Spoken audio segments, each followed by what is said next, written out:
So from what I understand, you're a high school dropout. I am, yeah. What grade did you drop out? Going into 10th grade. Going into 10th grade, so Yes. you have up to a ninth grade education. Yeah, technically, yeah. And you are the number one ethical hacker in the world. How did you get into hacking? It kind of just happened because I was very young, and it didn't just happen. I mean, there was a lot of stuff that happened in between it. But when I was very young, my grandparents had a computer at the house, and I don't know if you remember this, but back in the day, AOL used to send floppy disks in the mail, and they give you a trial.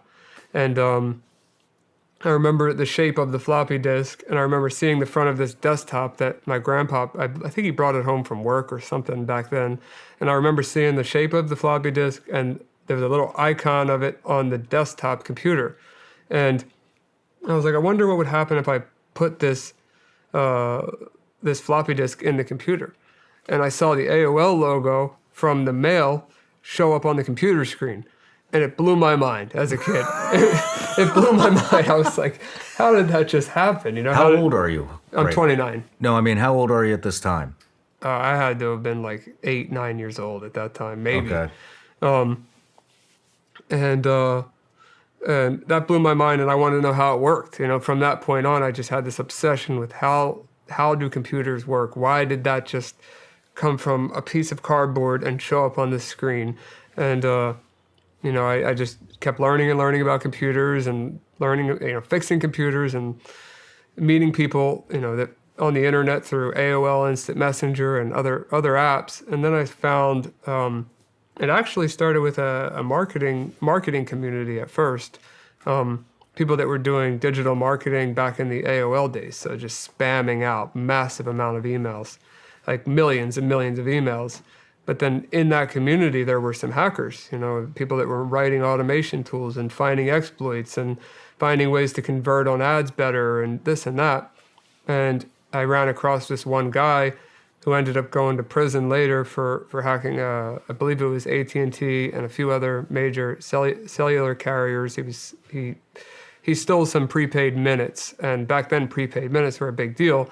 So he stole millions of dollars worth of prepaid minutes with his partner in crime, Edwin. Edwin was his partner, and the guy that I'm talking about is Robert Moore, and his hacker name he went by Moore. And he ended up stealing these credits. And Edwin would go to these places all over, the malls and the small cell phone stores, and he would resell these credits for a cheaper price than the carriers would sell them for. So they sold, like I said, a ton of those, and Edwin decided to leave the country. He left the country. He was doing all this fancy stuff, private jets, yachts, hotels, girls, cars, doing it all, while Rob was sitting at home, you know, hacking for this guy. This guy wasn't doing anything but selling the minutes. And then Rob, you know, gets a knock on the door. It's the FBI, and they come in, they seize everything he has. Rob ends up out of all of this, out of millions of dollars worth of sold minutes, Rob ends up with like 20 grand in profit and 2 years in federal prison. And they confiscated all of his stuff, everything that he had.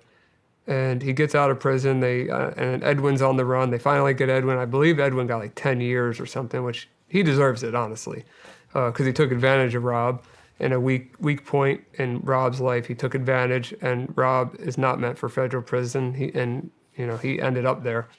But yeah, Rob is the person that, like I was saying with the instant messenger chats, Rob's the person that motivated me to learn about hacking and spent the time with me and showed me some things that, because there weren't learning sites like TryHackMe or you know, GitHub.com or Stack Overflow or Google. None of that existed back then. So you couldn't look up you know, certain methodologies or hacking or how to do reconnaissance. It didn't exist. Mm-hmm. So Rob gave me some pointers. It's not a cookie cutter thing. Hacking is very broad. So let's backtrack real quick. How old? So I believe you said you started hacking at 10 years old. 11, yeah. 11 turning years 11, old. Yeah, about 11. So I would say 11. At what point are you conversing with Moore? Probably when I was 11. He might not have known I was 11, but how did you find him? Group chats, you know, back in the AIM days. How does that I mean, how does that conversation go? Hey, I'm looking for some hackers to teach me a couple things. No, I was marketing and interested. I was just active in the communities, and I knew what Rob was capable of. He could do some really cool stuff with a computer, and it was really just asking questions. And Rob and I got along so well, and I actually flew out to see him later in life to Washington State. I stayed with him for a week, but we kicked it off for some reason. I don't know what that reason was. I can't remember that far back, but Rob was the person that helped me at least get started in what I do today. What were you wanting to hack in at 11?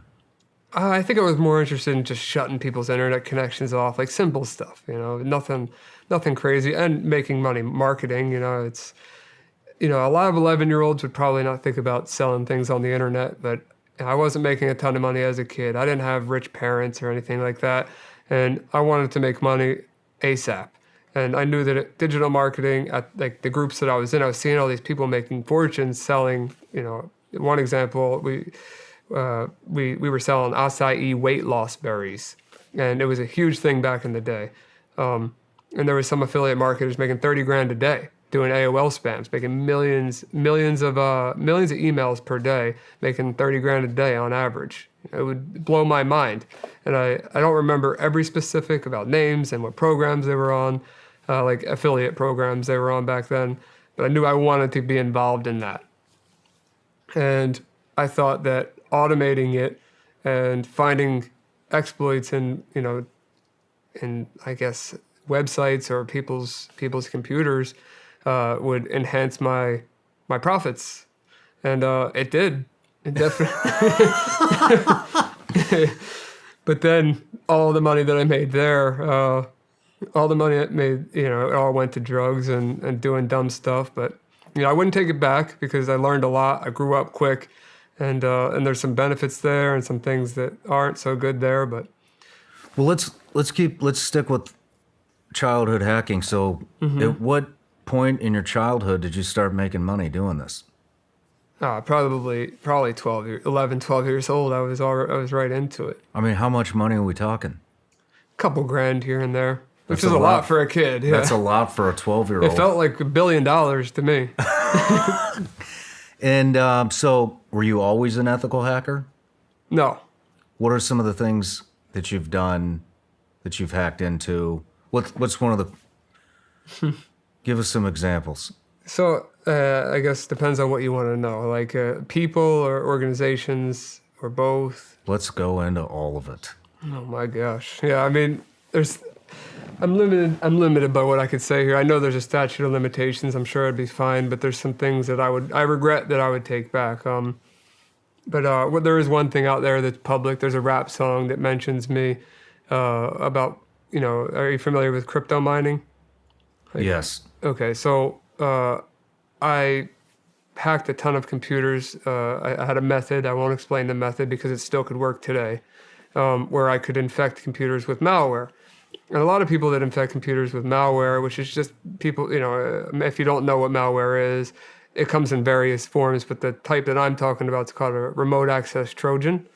And that's like the equivalent of me standing in front of your computer with full access to it, and I can look through your webcam, I can control your keyboard, your mouse, look at your screen, do anything I want without you knowing that I'm there. And I infected a ton of computers, and instead of having the remote access Trojan functionality where I could do, I could take control of these computers, I decided to do crypto mining. So at that time it was just Bitcoin and Litecoin, and I had quite a bit of infected computers mining at all times. The thing that I did that was, if you could say nice, was that when the computer was idle, it would use 100% of the processor and the graphics card to mine the coins. And when the computer was in use, it would only use 20%. So they wouldn't, have a horrible experience with their computer just being bogged down the entire time. But that was, I guess, when Bitcoin started around that time. So you had hacked into how many computers? 100? Thousands. Thousands tens of computers? thousands. Yeah, probably tens of thousands. And so all of these tens of thousands of computers are mining cryptocurrency and going into your account?